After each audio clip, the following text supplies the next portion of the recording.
ಈ ಸಲ ಅಕ್ಕ ನನಗೆ ಎಂತಾದರೂ ಕಳಿಸ್ತಾಳೆ, ಈ ಸಲ ದನಗಳಿಗೆ ಕಳಿಸಿದ್ದಾಳೆ. ಇದು ನೋಡಿ ಇಲ್ಲಿ ಉಂಟು ಪಪ್ಪಾಯಿ 3 ಗಂಟೆ.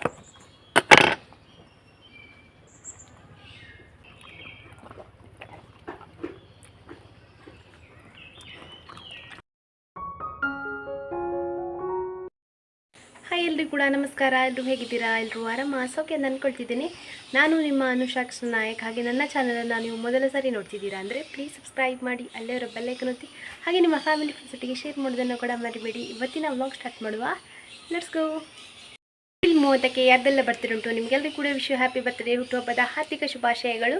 ಯಾವಾಗಲೂ ಖುಷಿಯಾಗಿ ನಗ್ತಾ ಇರಿ. ಹಾಗೆ ಏಪ್ರಿಲ್ 30ಕ್ಕೆ ಯಾರ್ದೆಲ್ಲ ಬರ್ತ್ಡೇ ಉಂಟು ಈ ವ್ಲಾಗನ್ನು ಶೇರ್ ಮಾಡಿ ಹ್ಯಾಪಿ ಬರ್ತ್ಡೇ ಹೇಳೋದನ್ನು ಮರಿಬೇಡಿ. ಹಾಗೆ ನಿಮ್ಮದು ಯಾರ್ದಾರ್ದು ಬರ್ತ್ಡೇ ಇದ್ದರೆ, ನಿಮ್ಮ ಫ್ಯಾಮಿಲಿಯವ್ರದ್ದು ಮಕ್ಕಳದ್ದು ಯಾರ್ದಾದ್ರು ಬರ್ತ್ಡೇ ಇದ್ದರೆ ಕಮೆಂಟಲ್ಲಿ ಹಾಕಿ. ಹೆಸರು ಮತ್ತು ತಾರೀಖನ್ನು ಮುಂಚೆನೇ 2 ದಿವಸ ಮುಂಚೆ ಹಾಕಿದರೆ ನಾನು ಬೆಳಗ್ಗೆನೇ ವಿಶ್ ಮಾಡ್ತೀನಿ. ಶಿಲ್ಪಾ ಅವರು ಕಮೆಂಟ್ ಮಾಡಿದ್ದಾರೆ ಅವರ ತಮ್ಮಂದು ಬರ್ತಡೇ ಅಂತ. ಶಿಲ್ಪಾ ಅವರ ತಮ್ಮನಿಗೆ ಹ್ಯಾಪಿ ಬರ್ತ್ಡೇ, ಹುಟ್ಟುಹಬ್ಬದ ಹಾರ್ದಿಕ ಶುಭಾಶಯಗಳು. ದೇವರು ಒಳ್ಳೇದು ಮಾಡಲಿ. ಮತ್ತು ನೀವು ಸ್ಕೂಟಿಯಲ್ಲಿ ತುಂಬ ಫಾಸ್ಟಾಗಿ ಹೋಗ್ತೀರಾ ಅಂತ ಹೇಳಿದ್ದಾರೆ. ಸ್ವಲ್ಪ ನಿಧಾನಕ್ಕೆ ಹೋಗಿ. ಹಾಗೆ ನಿಮ್ಮ ಪೇರೆಂಟ್ಸನ್ನು ಚೆನ್ನಾಗಿ ನೋಡ್ಕೊಳ್ಳಿ. ಜೀವ ಒಂದಿರೋದು, ಹಾಗಾಗಿ ಜಾಗ್ರತೆ ಮಾಡಿ. God bless you.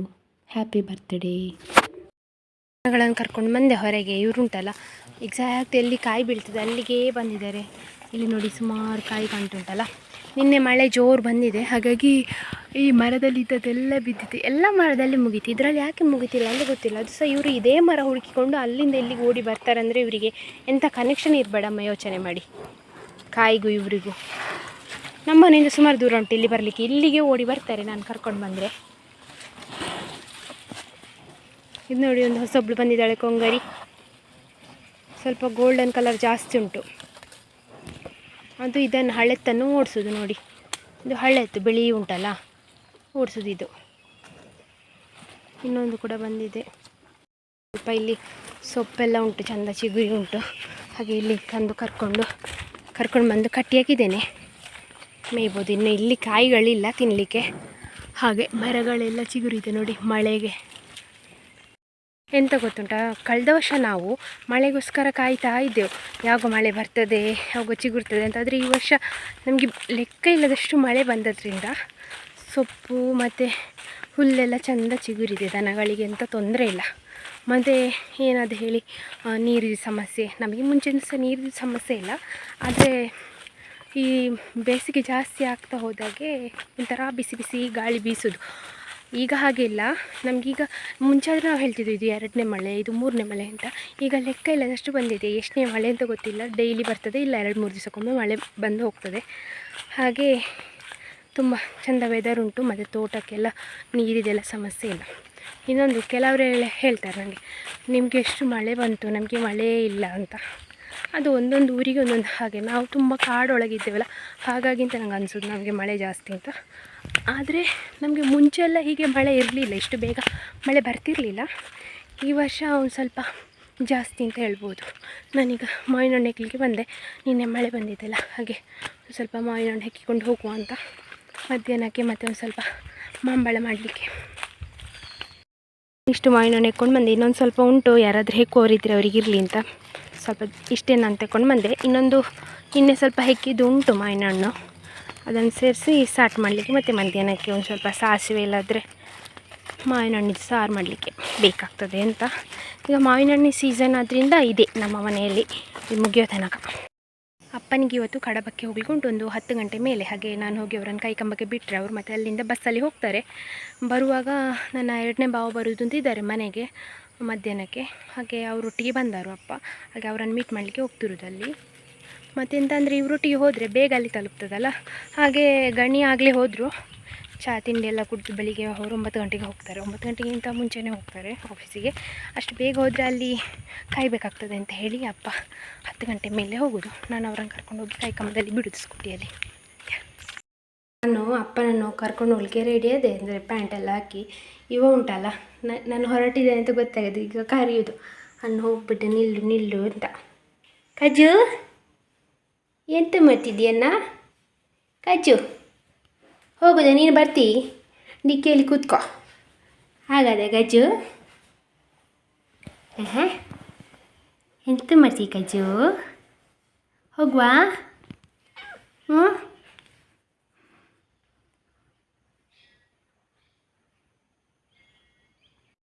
ಅಪ್ಪನನ್ನು ಬಿಟ್ಟು ಬಂದು ನಾನು ದನಗಳ ಹತ್ರ ಎಲ್ಲ ಹೋಗಿ ಬದಲಿಸಿ ಬಂದು ಇವತ್ತು ಸ್ವಲ್ಪ ಮಾಂಬಳ ಎಲ್ಲ ಹಾಕಿದೆ. ನಿನ್ನೆ ಬಿಸಿಲು ಇರಲಿಲ್ಲ, ಹಾಗಾಗಿ ಒಣಗಲಿಕ್ಕಿಲ್ಲ ಅಂತ ಹೇಳಿ ನಾನು ಹಾಕಲಿಲ್ಲ. ಮಧ್ಯಾಹ್ನ ಒಂದು ಗಂಟೆ ಮೇಲೆ ಒಳ್ಳೆ ಬಿಸಿಲಿತ್ತು, ರಾತ್ರಿ ಮಳೆ ಬಂದಿತ್ತಲ್ಲ, ಹಾಗಾಗಿ ನಿನ್ನೆ 10 ಗಂಟೆಗೆ ಮೋಡ ಅಂದರೆ ಮೋಡ.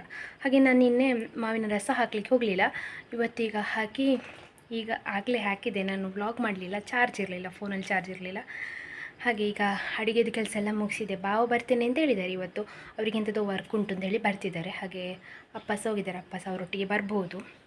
ನನಗೆ ಬೇಗ ಬೇಗ ಅಡುಗೆ ಕೆಲಸ ಮುಗಿಸ್ಕೊಳ್ಬೇಕು, ಇಲ್ಲ ಅಂತ ಹೇಳಿದ್ರು ಉಂಟಲ್ಲ ಒಂಥರ ಆ್ಯಂಗ್ಸೈಟಿ ಶುರು ಆಗ್ತದೆ. ಅಂದರೆ ಕೆಲಸ ಆಗಲಿಲ್ಲ, ಇದು ಬೇಗ ಬೇಗ ಮುಗಿಸ್ಬೇಕು ಅಂತ. ಹಾಗೆ ಬೇಗ ಮುಗಿಸಿದೆ. ಇವತ್ತು 12ವರೆಗೆ ಎಲ್ಲ ಅಡುಗೆ ರೆಡಿ ಉಂಟು.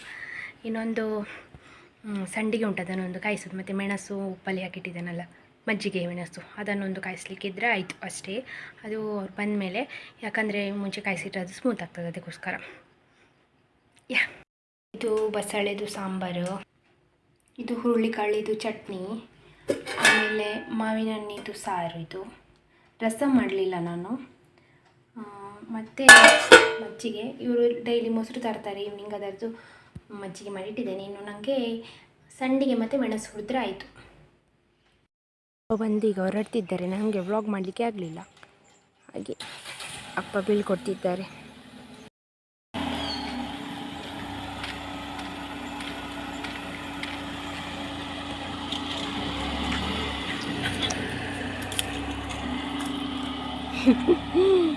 ಟಿಂಗಿಗೂರ ಯಾರು ಬಂದದ್ದು ಯಾರು ಹೋಗುದು ಅಂತ ನೋಡ್ತಿದ್ದಾರೆ ಅಲ್ಲ.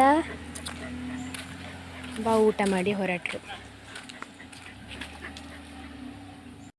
ಇವತ್ತು ಬಾವ ಬಂದಿದ್ರಲ್ಲ, ಅವ್ರು ಬರುವಾಗ ಅಕ್ಕ ಇದು ಹುರುಳಿಕಾಳಿದು ಗಿಡ ಉಂಟಲ್ಲ, ಅದು 3 ಗೋಣಿಯಲ್ಲಿ ತುಂಬಿಸಿ ಕಳಿಸಿದ್ಲು. ಅಂದರೆ ಅದು ಉಪಯೋಗ ಮಾಡಿದ್ದನ್ನು ದನಕ್ಕೆ ತಿನ್ನಲಿಕ್ಕೆ ಅಂತ. ನಮ್ಮ ಗೌರಿ ಒಬ್ಬಳು ತಿಂತಿದ್ದಾಳೆ, ದೊಡ್ಡ ಗೌರಿಗೆ ಗೊತ್ತಿಲ್ಲ, ಅವಳು ಮುಖ ಎಲ್ಲ ತಿರುಗಿಸ್ತಿದ್ದಾಳೆ ಬೇರೆ ಎಂತಾದರೂ ಹಾಕು ಅಂತ. ನಾನು ಅದು ಚಿಕ್ಕ ತಿಂತಾಳಲ್ಲ ಅದಕ್ಕೆ ಹಾಕಿದೆ. ನೋಡು ಅವರ ರಿಯಾಕ್ಷನ್ ನೋಡಿ. ಇವಳ ಹತ್ರ ಹೇಳಿದ್ದು ಅಷ್ಟು ದೂರದಿಂದ ಬಂದಿದೆ ಗೌರಿ, ಮೂಡಬಿದ್ರೆಯಿಂದ ಅಕ್ಕ ಕೊಟ್ಟದ್ದು ಅಂತ. ಇವಳು ತಿಂತಾ ಇದ್ದಾಳೆ, ಹಾಕಿದ ತಕ್ಷಣ ತಿನ್ನಲಿಕ್ಕೆ ಶುರು ಮಾಡಿದ್ಲು. ಅದೇ ಅವಳ ಅಮ್ಮ ನೋಡಿ, ನಿನಗೆ ಬೇಡ. ಫಸ್ಟಿಗೆ ಒಂದು ಕೈಯಲ್ಲಿ ಇಷ್ಟು ಹಾಕಿದಾಯ್ತು, ಅದನ್ನು ತಿಂದಳು. ಅದಾದಮೇಲೆ ಸ್ವಲ್ಪ ಜಾಸ್ತಿ ಹಾಕಿದೆ, ದೊಡ್ಡದನ್ನಲ್ಲ ತಿನ್ನಲಿ ಅಂತ. ಇದೊಂಥರ ಪರಿಮಳ ಉಂಟಾಯ್ತಾ. ಹುರುಳಿಕಾಳು ಉಂಟು ನೋಡಿ, ಅದರದ್ದು ಗಿಡ ಇದು. ಇವಳು ಆದಷ್ಟು ಕೆಳಗೆ ಹಾಕ್ಲಿಕ್ಕೆ ನೋಡ್ತಿದ್ದಾಳೆ. ಅವಳಾದ್ರೂ ನೋಡಿ ಸಿನ್ಸಿಯರಾಗಿ ತಿಂತಿದ್ದಾಳೆ. ಅನ್ನು ಏನು ಹಾಕಿದ್ರು ತಿಂತೇನೆ ನಾನು ಅಂತ ಹೇಳಿ. ನೋಡಿ, ಅವಳಿಗೆ ತುಂಬ ಹಾಕಿದ್ದೆ, ಎಲ್ಲ ಖಾಲಿ ಮಾಡಿದ್ಲು. ಈಗ ಈ ಸಲ ಅಕ್ಕ ನನಗೆ ಎಂತಾದರೂ ಕಳಿಸ್ತಾಳೆ, ಈ ಸಲ ದನಗಳಿಗೆ ಕಳಿಸಿದ್ದಾಳೆ. ಇದು ನೋಡಿ 3 ಗೋಣಿ ಪೂರ್ತಿ ಉಂಟು ಇದರಲ್ಲಿ. ಇನ್ನು ತಿನ್ನೋದು ಅಂತಾದರೆ ಇವಳು ತಿನ್ನಲಿಕ್ಕಿಲ್ಲ, ಅವಳು ತಿಂತಾಳೆ ನೋಡಿ, ಚಂದ ಮಾಡಿ ತಿಂತಿದ್ದಾಳೆ. ಆದರೆ ಅವಳಿಗೆ ಸಹ ಗೊತ್ತಿಲ್ಲ, ಇನ್ನು ಇವಳಿಗೆ ತಿಂದ ಅಭ್ಯಾಸ ಆಗಬೇಕಂತ ಗೊತ್ತಿಲ್ಲ. ನೋಡಿ ಆಲೋಚನೆ ಮಾಡ್ತಿದ್ದಾಳೆ, ತಿನ್ನಬೇಕಾ ಬೇಡವಾ ಅಂತ. ಪಪ್ಪಾಯಿ ತೆಗಿವಾ ಹಾಂ, ಪಪ್ಪಾಯಿ ತೆಗಿವಾ ಟಿಂಗಿ, ಬತ್ತಿ. ನಾನು ಹುಲ್ಲಿಗೆ ಹೋಗಿದ್ದೆ, ಹುಲ್ಲು ಮಾಡಿ ಬಂದೆ, ತಗೊಂಡು ಬಂದು ಹಾಕಬೇಕಷ್ಟೇ. ಇವರಿಗೆ ತಿನ್ನಲಿಕ್ಕೆ ಹಾಕಿದ್ದೇನೆ ಆಯಿತಾ. ಹಾಗೆ ನನಗೆ 2 ಪಪ್ಪಾಯಿ ಹಣ್ಣದು ಕಾಣ್ತಾ ಉಂಟು, ಕೊಯ್ಯುವ ಅಂತ ಅಂದ್ಕೊಂಡೆ. ಅದಕ್ಕೆ ನನ್ನ ಪಪ್ಪಾಯಿ ಪಾರ್ಟ್ನರ್ ಟಿಂಕಿಯನ್ನು ಸಹ ಕರೆದೆ, ಬಾ ಟಿಂಕಿ ಅಂತ. ರೆಡಿಯಾಗಿ ನಿಂತಿದ್ದಾನೆ, ಬನ್ನಿ ಕೊಯ್ಯುವ. ಪಪ್ಪಾಯಿ ಕೊಯ್ದಿದ್ದೇನೆ ಆಯಿತಾ. ನನ್ನ ಅಪ್ಪ ಕರೆದ್ರು, ಅದೆಂಥದ್ದು ಫ್ಯಾನ್ ಸರಿ ಮಾಡಿ. ಇದು ಫ್ಯಾನ್ ಹೋಗಿತ್ತು ಆಯಿತಾ. ಹಾಗೆ ಹೋಗಿತ್ತು ಅಂದರೆ ತಿರುಗ್ತಿರಲೇ ಇಲ್ಲ. ಅದಕ್ಕೀಗ ಎಂತೆಲ್ಲ ಕೆಪಾಸಿಟರ್ ಎಲ್ಲ ಹಾಕಿ ಎಲ್ಲ ಫಿಟ್ ಮಾಡಿಸಿದ್ದಾರೆ. ತಿರುಗ್ತದೆ ಇಲ್ಲ ಗೊತ್ತಿಲ್ಲ. ಮೊನ್ನೊಂದು ಸರ್ತಿ ಬೇರೆ ಥರ ಎಲ್ಲ ಮಾಡಿದರು. ಈಗ ಫ್ಯಾನನ್ನೇ ಬಿಚ್ಚಿ ಎಂತೆಲ್ಲ ಮಾಡಿ ಈಗ ಕಟ್ತಾ ಇದ್ದಾರೆ. ನಾನಿಲ್ಲಿ ಧೈರ್ಯಕ್ಕೆ ನಿಂತದ್ದು ಅವರಿಗೆ ಇದು ಎಂತ ಆಗಬಾರ್ದಲ್ಲ ಅದಕ್ಕೆ.